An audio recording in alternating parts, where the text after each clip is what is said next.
बोल बम बोलो रे कमरिया। चलते चलो सब बाबा के नगरिया। बढ़ते ही जाए कदम चाहे लंबी हो डगरिया, कठिन डगरिया।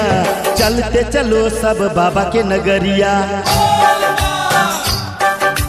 बोल बम बोलो रे कमरिया।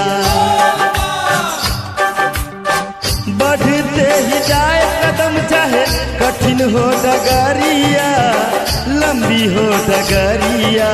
बोल बम बोलो रे कमरिया। चलते चलो सब बाबा के नगरिया।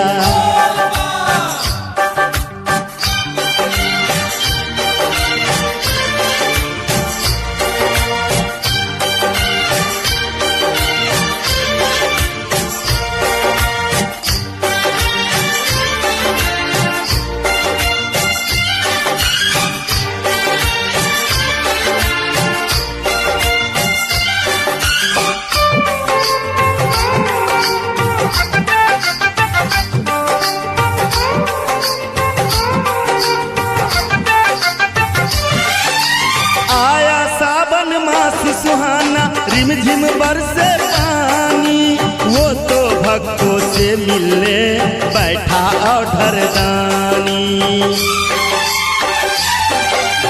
आया सावन मास सुहाना रिमझिम बरसे पानी, वो तो भक्तों से मिलने बैठा औढर दानी।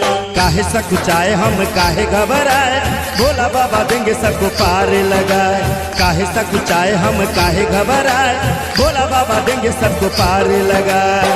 तीनों लोग के स्वामी सब पे रखते नजरिया, रखते नजरिया। बोल बम बोलो रे कमरिया।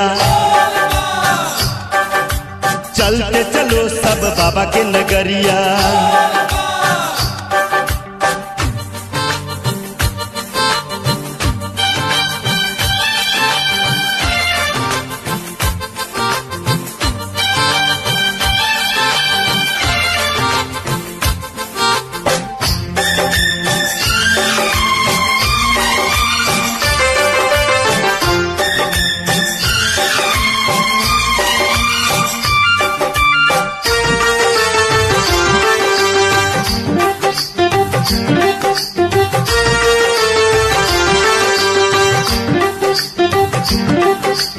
बूढ़े बालक नर और नारी सबको पार लगाए, जो भी सच्चे मन से जाता शिव से शक्ति पाए। बूढ़े बालक नर और नारी सबको पार लगाए, जो भी सच्चे मन से जाता शिव से शक्ति पाए।